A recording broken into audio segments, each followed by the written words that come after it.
So maybe you found our previous approach to minimize DFAs a bit complex and confusing. Yeah, you're not the only one. So we've been thinking about, can we do it in a simpler way? So we're going to present you a more intuitive way to minimize DFAs, which is the so-called Myhill-Nerode theorem, or just called table filling method. This is just another algorithm to minimize DFAs. It has a bit higher computational complexity than Hopcroft's, but I think it's a bit easier to understand. So let's say we have this DFA here, and we are trying to minimize this DFA so it takes up less memory space. So the first thing you do is you draw a table like this, and this table just consists of pairs of DFA states in the rows and columns. So for every of the 5 states here, you have one row and one column, and then you leave one half of your diagram, for example here the upper half, including the diagonal empty. And now what you do is you take a look at the states, and not only at single states but at pairs of states. So for all of the pairs of a state P and a state Q, where one of the states is in the accepting states and the other one is not in the accepting states, or the other way around, you mark these pairs by just adding a mark in the table at the position of their combination. So here we only have one accepting state, S5, which means that all pairs where either the first or the second state in our pair is state S5 gets a mark. And you see this is similar to Hopcroft's first partitioning, where we distinguish the partitions between accepting and non-accepting states.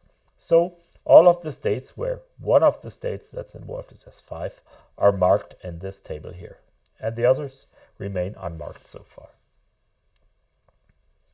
Now, what we're going to do now is we're trying to check transitions in this graph. So if there are any unmarked pairs, PQ, so we're only looking at the unmarked ones here, and if for this PQ we find out that considering a given input character x, the follow-up state of P reading x, so the result of our delta function of P and x, and the follow-up state of Q reading x, so again the delta function of Q and x, if this pair is already marked in our table, then we also mark this pair PQ we originally considered here. Note that x is an arbitrary input symbol, so you have to go through all your input symbols of your alphabet here. And you have to repeat this until you can make no more new markings. So let's start with an example here. So we have the pair S2, S1, and for our first input character we consider A. So S2 reading an A leads us to S2 again. S1 leading an A also leads us to S2. So our new pair is S2, S2. We can look it up in the table. Well, no mark, nothing to do. Our next combination is the same set of states with another input character, so input character B. So if we read a B in state S2, we end up in state S4.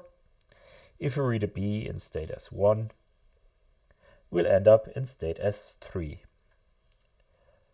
Okay, S4, S3 is the combination we need to consider. S4, S3, no markers here, nothing to be done. And you can continue with this. So the next combination would be S3, S1 for an A, which leads us to 2 and 2. We've already had this, no mark. If we read a B in this combination, we get S3, S3, no mark again. But of course, there are some cases where a mark can be set here. So the first one can be found here.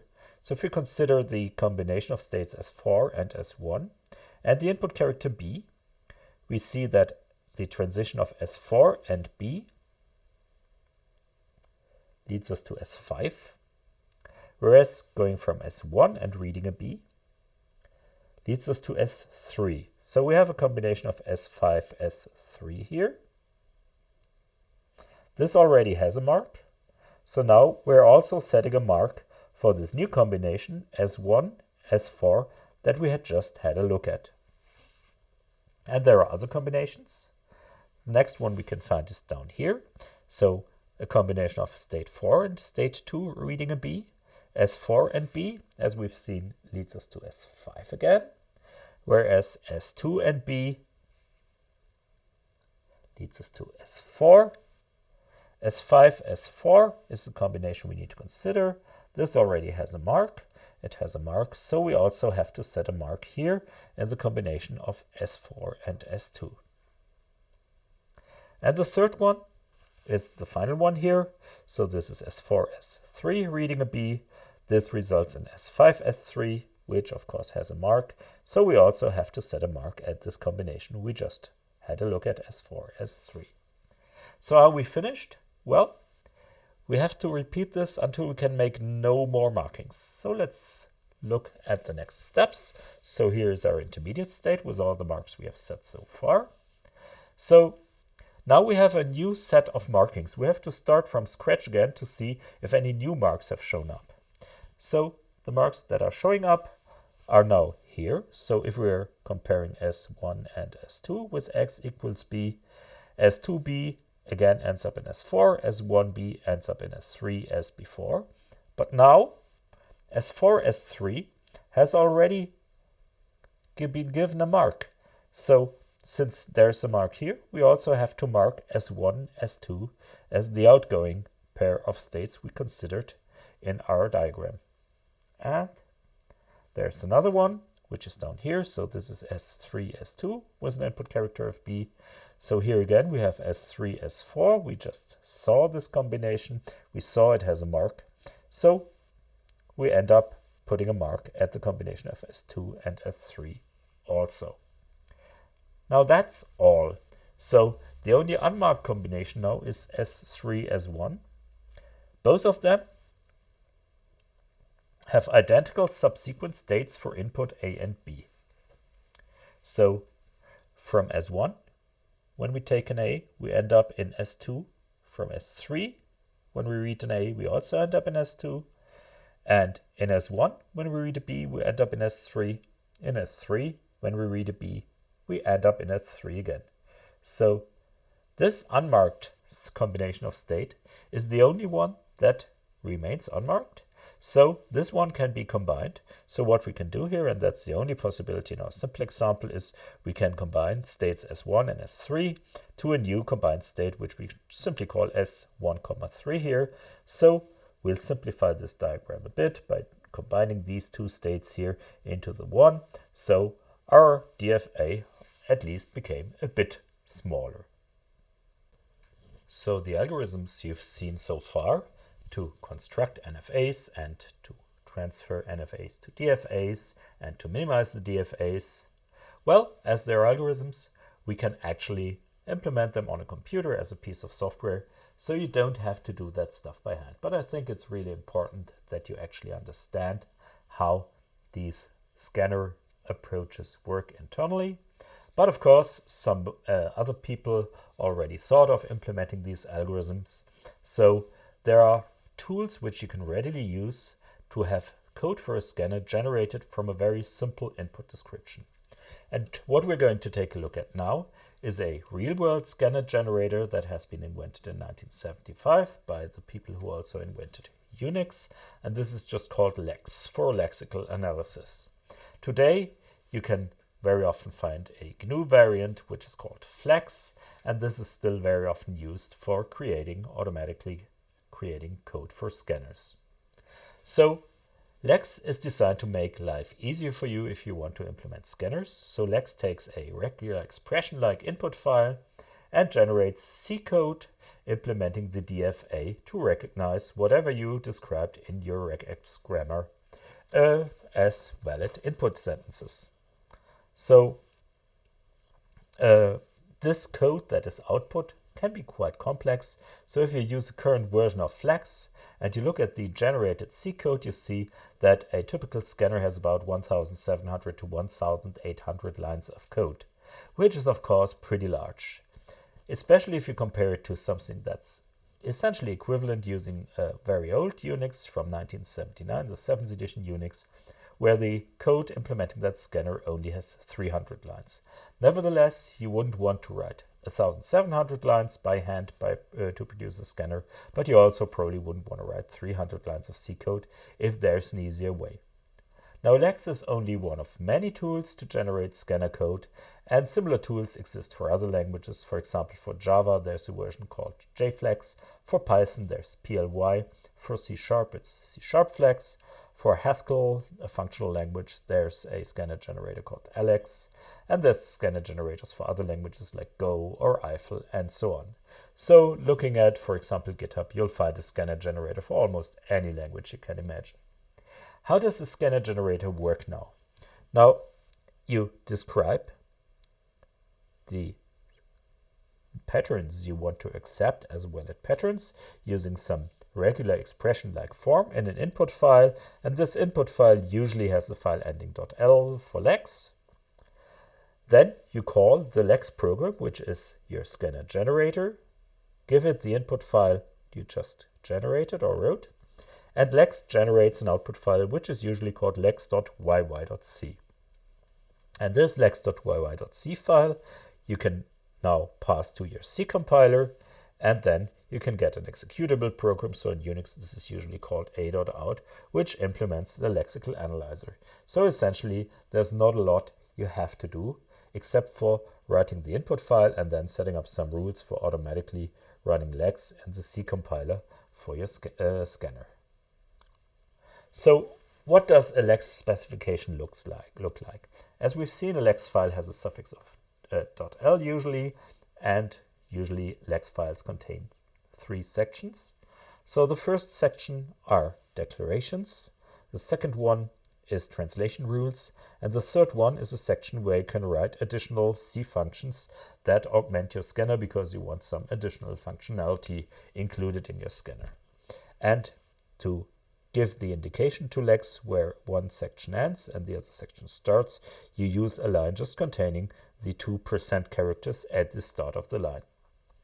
So in your declaration section at the beginning, as well as your functions section at the end, you can include regular C code. For example, if you need includes, if you do want to use printf, you would include standard.io.h.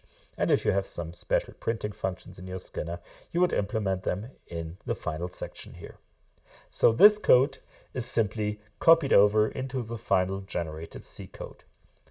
Now the translation rules here in the middle, they are analyzed and then they are compiled into a scanner function, and the scanner function has a specified name. This is called yylex, and then taking all this together, so your C code you wrote in declarations, your translated translation rules, and your C functions you wrote down here is then output in one big C source code file, which you can compile afterwards or integrate in a larger project like a complete compiler.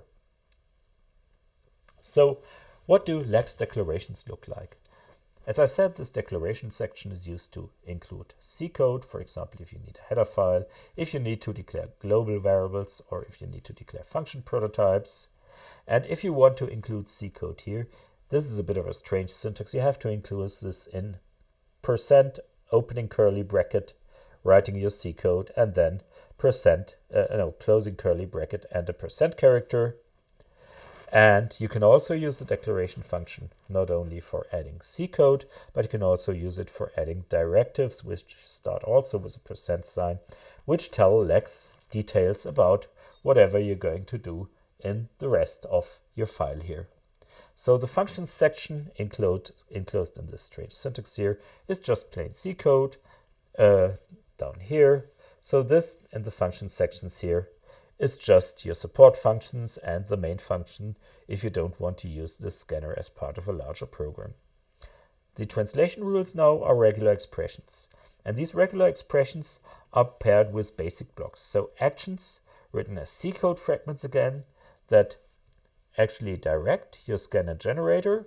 Whenever that certain pattern we describe in our regular expression is encountered, then the C code belonging to that pattern is executed. So let's look at a simple example. This is a Lex file that detects some regular expressions without any attached code. So we have an example here. This detects some things like a class of characters. We've already seen this in regular expressions. Our square brackets mean any of the characters inside of here. So this is our C notation for special characters. So \n is a new line character, \t is a tab character, \v is something strange, which is a vertical tab in ASCII, and simply \space is a space character.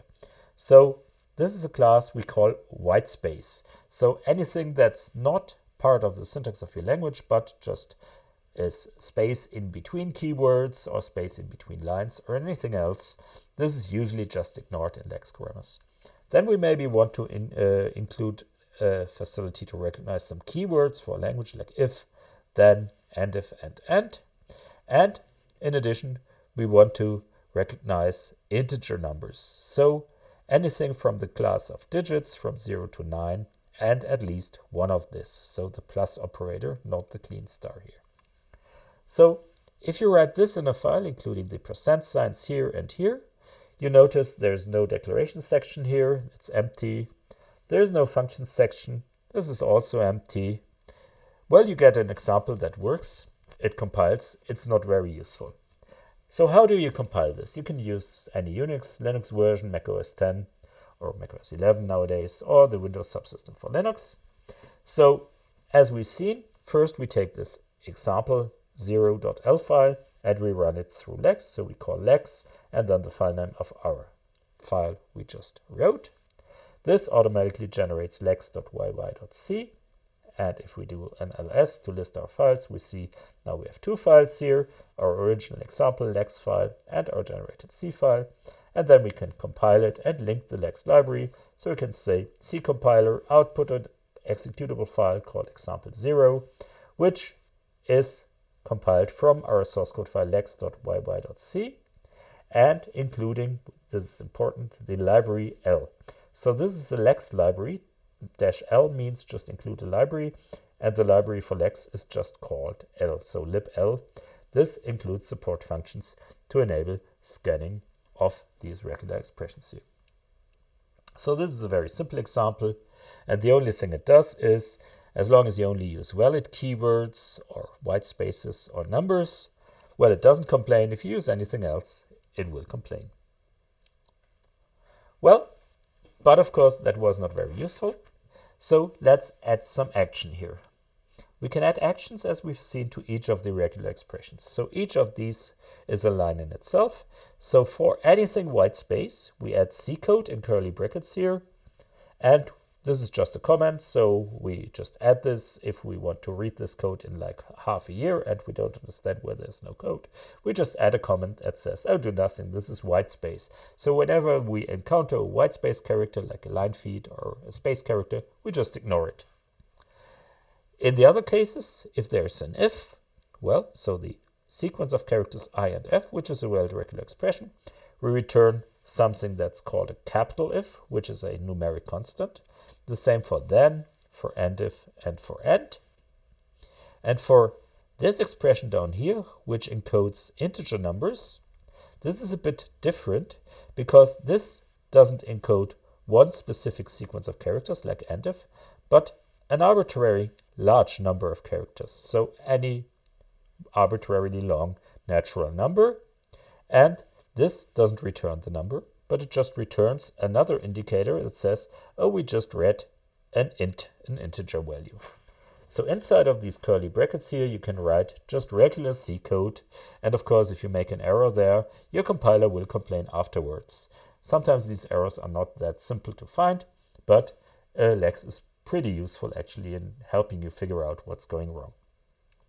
Now, this itself is not a useful scanner still. We need a bit more of infrastructure to make this useful. So the first thing we see, we returned some symbols here, which we have not defined. So the first thing we need to do is we need to just define unique numerical constants for if, then, and if, and int in capital letters.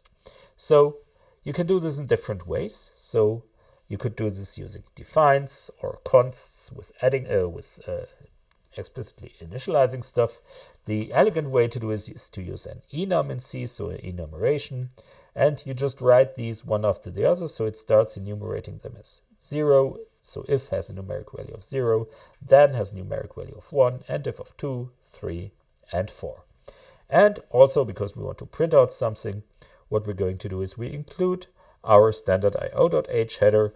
And as we've seen in our declaration section at the beginning, all the C code we include here is just framed by these strange symbols, %, opening curly bracket, and behind the 2 lines of C code, we write %, closing curly brackets. So enums instead of defines make life a bit easier, because if you use a separate define, so define if 0, define then 1, and so on, well, it's much easier to accidentally just give the same numeric value to two different symbols, my goodness. And the enum actually automatically avoids this. So this is more fail-safe. So let's build a complete program. What we need here is a main function that actually repeatedly calls the generated scanner function yylex. Because if we go back one slide here, you see whenever one of the patterns here, one of our partial regular expressions is encountered, we execute a return. So we return from our scanning function. For example, when we read the 4 characters THEN, we just return from this scanning function and return the numerical value for then, which would be the value 1 here in our enum. So what we need to do now is to call our generated function from our regular expressions, which we've seen on the previous slide, and we need to call it repeatedly. We've already said that this function is automatically generated and it's called yylex. So what we're going to do is we start writing a main function in the third section here in our functions section. This doesn't get any parameters at the moment, and it has one variable that identifies the current token, and this is just implemented or initialized to 0. So now we write a loop. So until this token is not equal to end, we call our scanner. The scanner automatically then starts reading text from your terminal, for example, in this case. And whenever it encounters something valid, it returns the appropriate token here. So we call yylex for each token. And then we have a switch statement. So we switch between the different possible cases for a token. So if we encountered an if, we print, oh, we found an if. If we encountered a then, we found a then. If we found an int, here it gets interesting. Then we can say we found an integer, but int just indicates it's an integer. So how do we obtain the value of that integer? Now, that's one of the support functions you get when using lex. So whenever you return from yylex, you have a global variable, yytext, and this global variable is a pointer to the string of the token that was just parsed. So if you have an integer number 1, 2, 3, 4, 5, you would have these characters 1, 2, 3, 4, 5 as a string, and yytext is a pointer pointing to that string. So you can print it using %s. Please note, even though we said it's an integer variable, lex doesn't know about this. It just assumes it's some sequence of characters, so it returns yytext as a string, so as a pointer to an array of characters. If you need to have the numeric value of this, you need to convert it, for example, with a function like a to I, which converts ASCII representations of numbers to its numerical integer value. And the final thing, if we found an end, well, we'll hang up, but also if we had reached the end, then we'll stop parsing, we'll end main, and our parsing ends here. So this is a complete simple scanning program that recognizes number of tokens, that recognizes integer numbers, that recognizes end and has a special function for end, which means just end scanning, and it just gives you an indication on your terminal whatever was found in your input text. So lex can run as a standalone program, or the lex generated scanner actually can run as a standalone program. So if all you need is a simple scanner, you can run lex without any parser. Parsers is something we'll take a look at in very much detail later on. So the example code of this is online, so feel free to try it out. So again, you have our example. Now we call it example1.l. You run it through Lex, get your Lex YYC. Then you compile this cc-o example1. So our executed program is called example1. This is compiled from the just generated Lex YYC file, including the Lex library. And now you can run it with ./example1. So just use example1, which was just in the current directory. This is what / stands for. And then you can just input text on the terminal. And you could say like if 1, then 42, and if end. Now all of these are valid tokens because we had a token for if, a token for then, a token for end if, and a token for end. So if you type in this line after executing example1 and press return, you get the output of your scanner. So it starts reading from left to right, and the first sequence it finds is if. So it returns from your scanner and says, oh, I found an if. Then it finds a sequence of exactly one digit, a 1. So it can return and say, oh, it found an integer, and this integer is 1. Then it finds then it finds another integer, this time consisting of 2 characters, 4 and 2. So it prints that one. Then it finds an end if, and when it finds the end, it says hanging up by and terminates itself. So what you see here in this pink box is the output of our scanner. So we've successfully verified that all of the input keywords we've given here are valid keywords. So when you want to write scanners for more complex languages, sometimes you need to be able to recognize more complex patterns, which are a bit difficult to recognize just using standard regular expressions. So Lex enables a different functionality that helps you coping with situations that we'll show in a bit. So Lex enables you to define hierarchies, and this hierarchy is defined using a state. So essentially, you build a state machine that has additional states which determine that you are in a certain mode. And these states denote subautomata of your final automaton that's generated as C code. And this is useful for very common cases. For example, if you have strings inside of your language that you want to declare. So for example, in programming languages like C, strings are usually enclosed in double quotes. So an opening double quote and a closing double quote is one and the same character. So what you want is you want to figure out, are you inside of a string? So have you seen one opening quote? Or are you outside of a string? So have you seen the second one? And you can do this by putting the statement %state string in the first section, in the declaration sections of your Lex file, outside of the C code you wrote, so just as a separate line before the first % line. And this declares a state which we just named string. This state, well, can be arbitrarily named, but of course you should give it a useful name so you can figure out half a year later what this code actually meant. And then what you can do is you can specify states in the regular expressions. So you can make your regular expressions conditional. So you can say, okay, whenever we detect this double quote character and we have to prefix it with a backslash, so it has the meaning that it's just this character, well, we now distinguish between two cases. So first, we might be in the initial state, so the state we're just automatically in when Lex starts, and then encounter this double quote, or we might recognize a double quote only if we're switched to a state, which is called string. So these two specify the start and end of a string. So if we're not inside of a string, we're in the initial state. And if we read double quote, we need to somehow switch to the string state. And as long as we read anything other than a double quote, we're inside of a string. And if we're inside of a string and read another double quote, well, we want to go back to our initial state again. So initial is implicitly defined as the state you're in when your Lex scanner starts. So before you read the first character.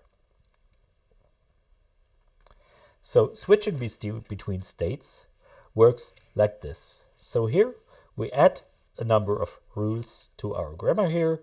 So we say, okay, initial, and then double quote. We print, okay, we found a string. And then we have this additional statement, begin of string. So this switches the state of our scanner to the state string from initial.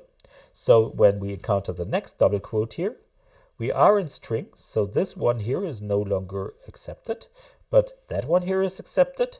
So if we're in string and read another double quote, well, we just print a return character and switch back to our initial state. So we have a very simple state machine here. So, well, as long as we don't see a double quote, we can use other rules. As soon as we have a double quote here and we were in the initial state, we switch to our string state. And we stay in this string state as long as we don't read a double quote. And if we read the next double quote inside of our string state, we'll just move back to our initial state. So using begin of string or begin of initial, we can switch back and forth between our states. So to successfully recognize strings, we need to add another line, exactly that transition up here. So any character that's not a double quote.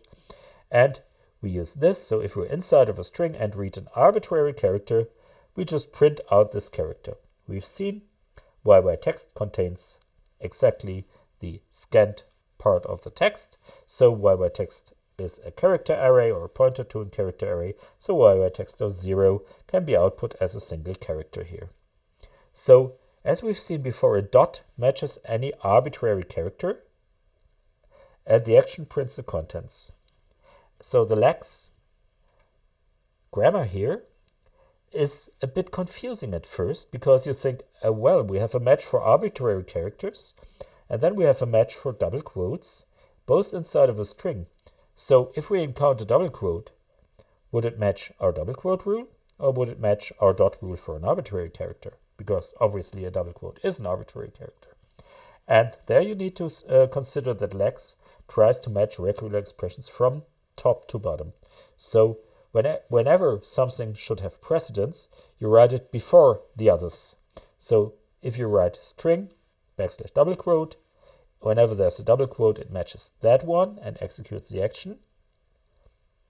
And only in all other cases, so when your character is not a double quote and you're inside of a string, then this matching rule is actually taken. If you would swap these two lines around, then your grammar would no longer work.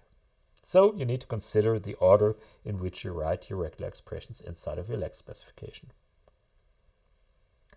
So this was a quick introduction to Lex. You can see that Lex is quite useful because it makes it much easier to just describe these patterns as simple regular expressions using ranges of characters, using the clean star or the plus operator, and using these states we've already seen.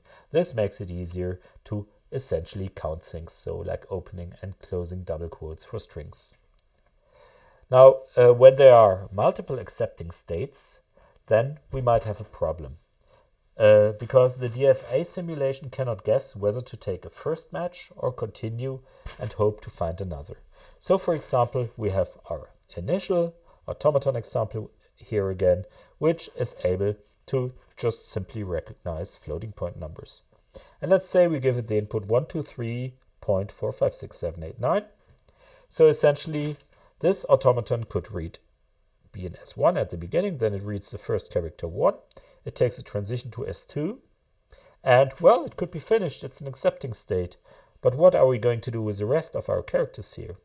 So it could also read 1, 2, 3, and a dot, and 4, and could again finish because it would be an accepting state. And this is why automata usually are so-called greedy. So they take as much input as actually matches the rules you're describing. So it takes the longest input it can get, so it reads all of our digits here, including the decimal point. And if it then reads something else, it checks to see if we're in an accepting state. So after this, there might be just the end of input or a space character or a return. So this no longer fits. So it checks, are we in an accepting state after having read these 10 characters here? Yes, we are. It works.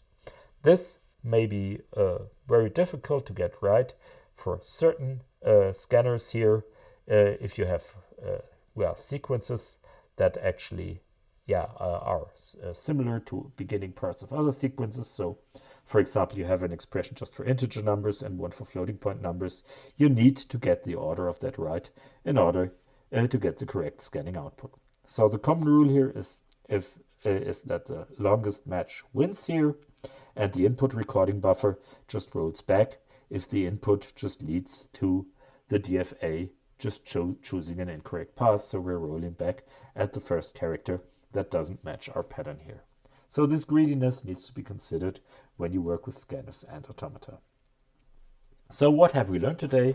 So we've seen examples for lexical analysis and scanning, which is the part that's required to find simple text patterns like identifiers, like numbers, like special symbols, like keywords in your language, and we can express these as a regular language.